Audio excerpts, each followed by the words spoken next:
आज हम लोग अध्याय 6 द्वितीय क्रियाएं के अभ्यास प्रश्न को सॉल्व करेंगे। पहला क्वेश्चन है, निम्नलिखित पर लगभग 30 शब्दों में टिप्पणी लिखिए। ठीक है, 3 टॉपिक दिए गए हैं: उच्च प्रौद्योगिकी उद्योग, विनिर्माण और स्वच्छंद उद्योग। इन तीनों टॉपिक पर 30-30 शब्दों में आपको इनके बारे में लिखना है। तो सबसे पहले हम लोग शुरू करते हैं उच्च प्रौद्योगिकी उद्योग।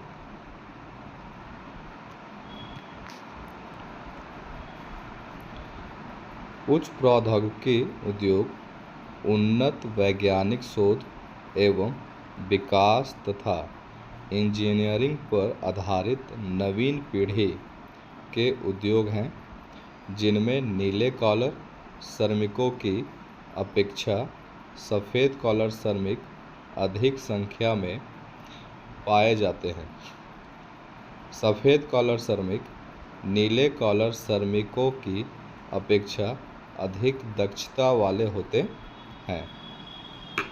ऐसे औद्योगिक प्रदेश में उन्नत प्रयोगशालाएं, यातायात एवं संचार के विकसित साधन पाए जाते हैं, जिसके परिणाम स्वरूप प्रादेशिक एवं स्थानीय योजना में व्यावसायिक पार्क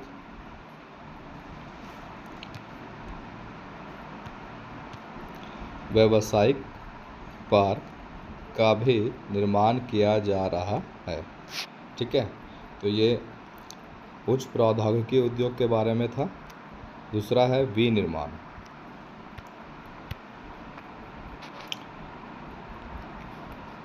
विनिर्माण का शाब्दिक अर्थ है हाथ से बनाना, फिर भी इसमें यंत्रों द्वारा बनाया गया सामान भी सम्मिलित किया जाता है। इसमें कच्चे माल को बाजार में बेचने के लिए ऊंचे मूल्य के तैयार माल में परिवर्तित किया जाता है।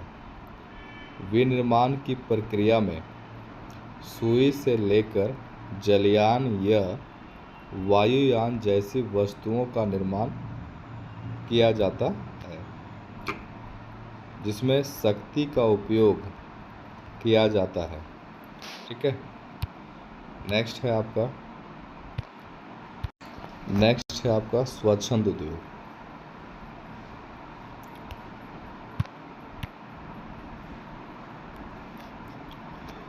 ये ऐसे उद्योग हैं जो विविधता वाले स्थानों पर स्थित होते हैं। इस प्रकार के उद्योग कहीं भी स्थापित किए जा सकते हैं। इनमें श्रमिकों की कम आवश्यकता होती है।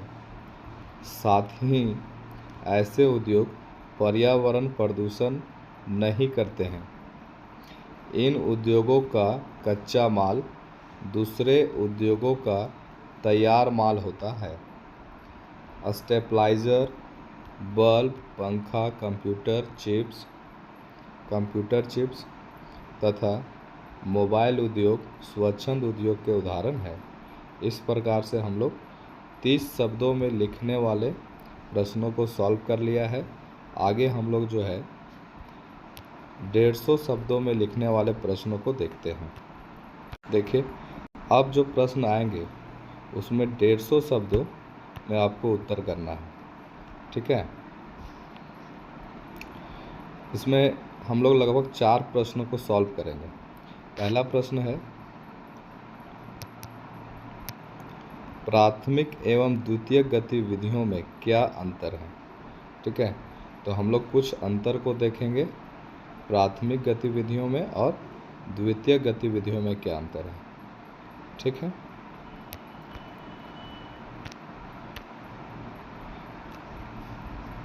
पहला अंतर है आपका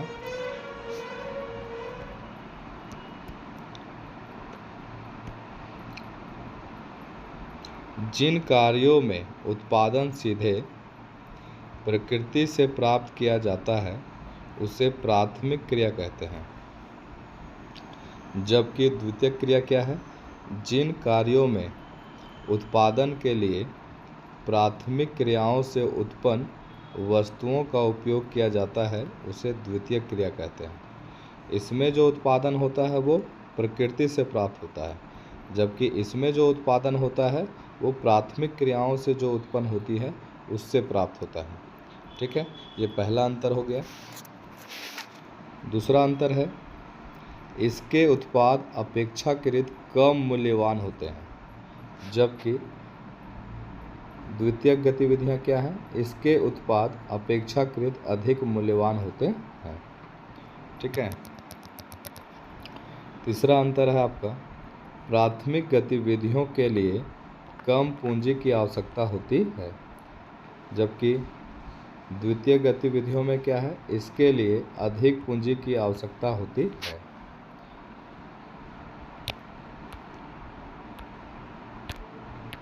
चौथा अंतर है आपका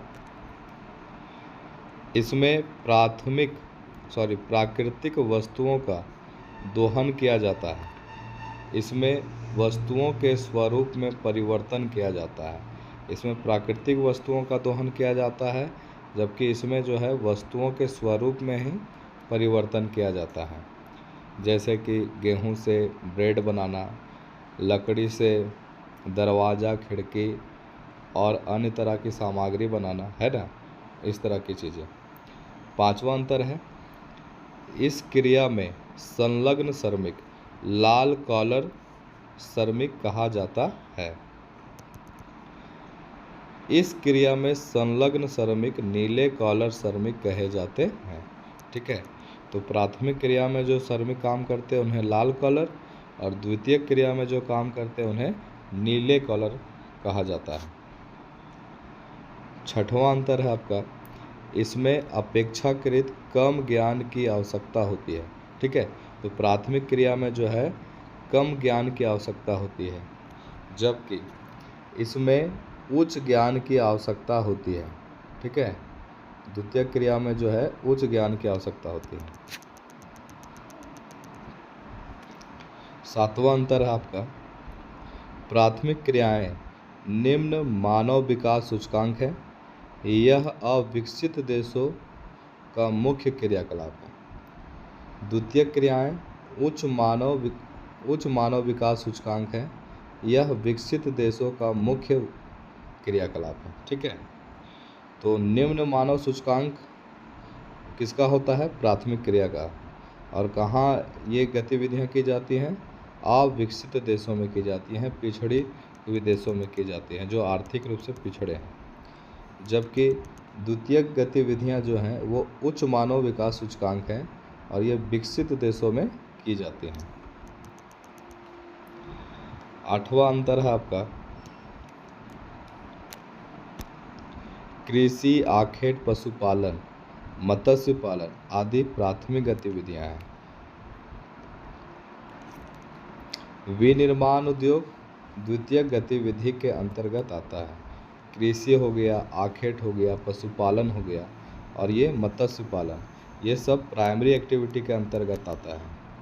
ठीक है, जबकि विनिर्माण जो है यानी कि मैन्युफैक्चरिंग जो है वो किसके अंतर्गत आता है, द्वितीय गतिविधियों के अंतर्गत आता है।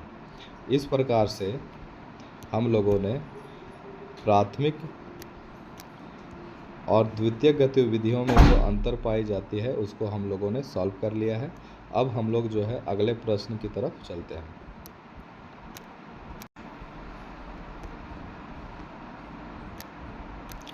दूसरा प्रश्न है आपका विश्व के विकसित देशों के उद्योगों के संदर्भ में आधुनिक औद्योगिक क्रियाओं की मुख्य प्रवृत्तियों की विवेचना कीजिए।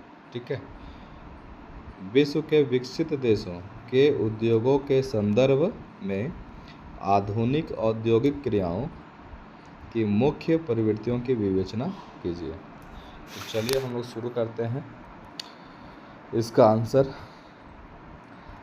आधुनिक औद्योगिक क्रियाएं ऐसी औद्योगिक क्रियाएं हैं जिनमें आधुनिक स्वचालित मशीनें, अधिक पूंजी निवेश, कुशल और विशिष्टीकृत श्रमिकों का उपयोग करके उत्पादन बड़े स्तर पर बाजारों अर्थात उपभोक्ताओं के लिए किया जाता है।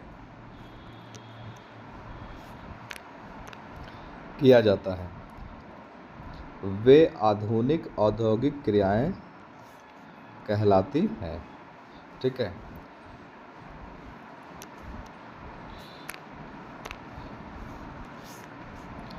आधुनिक औद्योगिक क्रियाओं की मुख्य प्रवृत्तियां जो है निम्नलिखित हैं। पहली जो प्रवृत्ति है वो क्या है? विश्व के कुल स्थलीय भाग के 10% से कम भूभाग पर इसका विस्तार पाया जाता है। ठीक है। विश्व के कुल स्थलीय भाग के लगभग जो है 10% भूभाग पर जो है ऐसी औद्योगिक क्रियाओं का विस्तार पाया जाता है। दूसरी प्रवृत्ति क्या है आपका? यह उद्योग एक जटिल प्रौद्योगिकी तंत्र, अधिक पूंजी, बड़े संगठन और अधिक संख्या में प्रशासकीय अधिकारी वर्ग द्वारा संचालित होता है। ठीक है।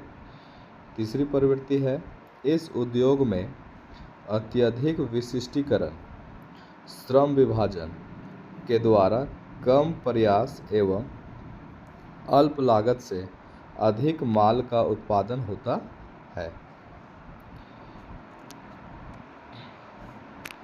चौथी प्रवृत्ति है, आधुनिकतम औद्योगिक क्रियाओं में कंप्यूटर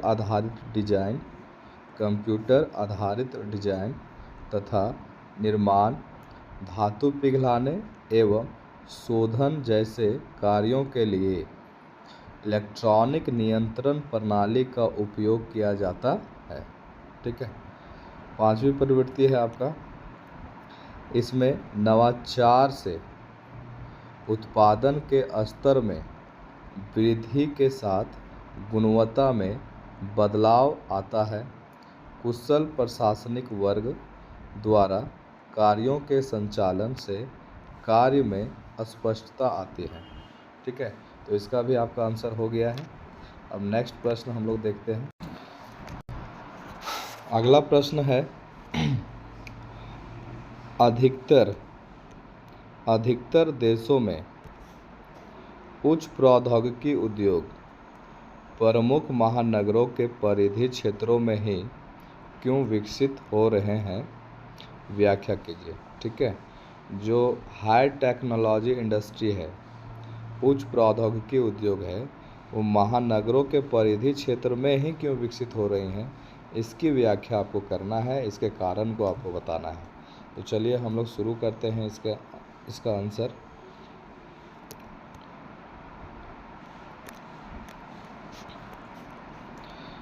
उच्च प्रौद्योगिकी उद्योग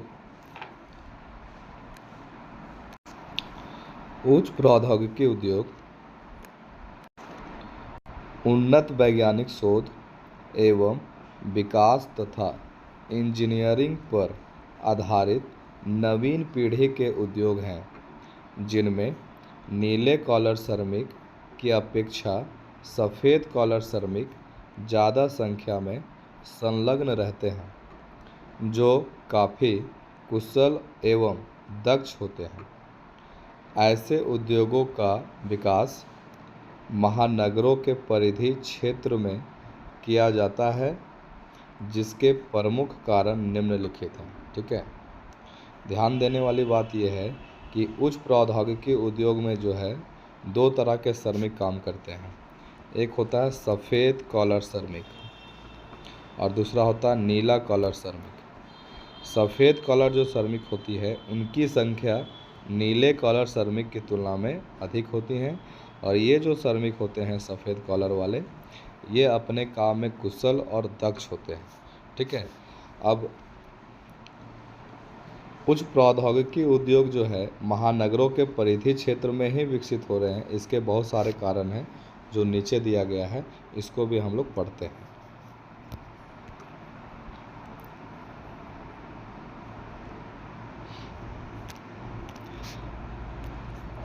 पहला कारण है, महानगरों के परिधि क्षेत्र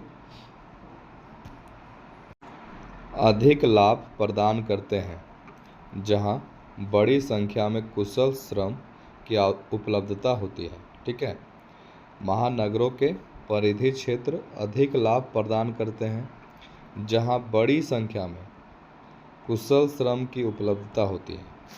दूसरा कारण है, इनके परिधि क्षेत्र में यातायात एवं संचार के साधन विकसित होते हैं, जिससे इनका महत्व और बढ़ जाता है। ठीक है, ये हो गया कि इसमें यातायात के जो साधन है और संचार के जो साधन है वो काफ़ी ज़्यादा विकसित होता है परिधि क्षेत्रों में। इसके कारण भी जो है परिधि क्षेत्रों में उच्च प्रौद्योगिकी उद्योगों का विकास होता है। तीसरा कारण है आपका, महानगरों के परिधि क्षेत्र में भूमि अपेक्षाकृत सस्ती मिल जाती है, जिससे उच्च प्रौद्योगिकी उद्योग को स्थापित करने में कम लागत आती है। ठीक है, चौथा कारण है, महानगरों की परिधि में रहने वाले लोग वैश्विक नवीन तकनीक से अवगत होते हैं, जिससे ऐसे उद्योगों के प्रति लोगों की सकारात्मक सोच पाई जाती है, जिससे इनको बढ़ावा मिलता है। ठीक है, तो इस तरह से हम लोग समझ गए कि महानगरों के परिधि क्षेत्र में जो है ऐसे उद्योग क्यों स्थापित किए जाते हैं। इसके 3-4 कारण थे और उन कारणों को हम लोगों ने देख लिया। आगे हम लोग प्रश्न को सॉल्व करते हैं। अगला प्रश्न है आपका, अफ्रीका में अपरिमित प्राकृतिक संसाधन है। अफ्रीका में अपरिमित प्राकृतिक संसाधन है, फिर भी औद्योगिक दृष्टि से यह पिछड़ा महाद्वीप है। समीक्षा कीजिए। ठीक है, आपको बताना है कि अफ्रीका कॉन्टिनेंट में जो है नेचुरल रिसोर्सेज बड़ी पैमाने पर पाई जाती हैं, उसके बावजूद यहाँ पर औद्योगिक विकास नहीं हुआ है। इसके क्या कारण है, इनके कारणों की विवेचना आपको करनी है। तो चलिए इसका आंसर जानने का प्रयास करते हैं हम लोग। अफ्रीका में जल विद्युत, कोयला, पेट्रोलियम, लौह अयस्क, सोना, हीरा व अभ्रक जैसे खनिज संसाधनों की प्रचुरता है। फिर भी अफ्रीका औद्योगिक दृष्टि से पिछड़ा हुआ है। इसके निम्नलिखित कारण हैं।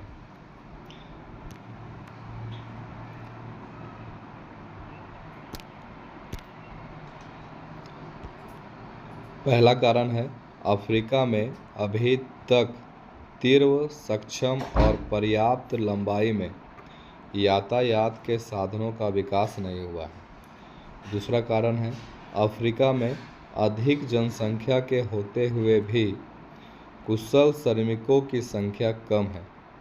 इस महाद्वीप में विद्युत और जल विद्युत का विकास बहुत कम हुआ है, जबकि संभावना बहुत अधिक था। अतः शक्ति के अभाव में यह महाद्वीप पिछड़ा हुआ है।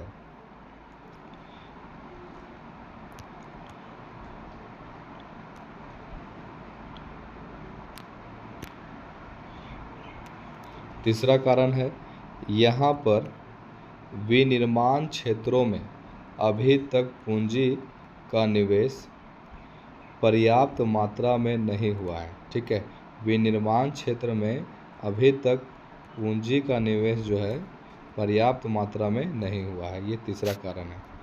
चौथा कारण है आपका, अफ्रीकी लोगों की क्रय क्षमता, खरीदने की क्षमता कम है और वे गरीब हैं। अतः बाजार में वस्तुओं की मांग भी कम है। ये चौथा कारण हो गया। पांचवा कारण है आपका,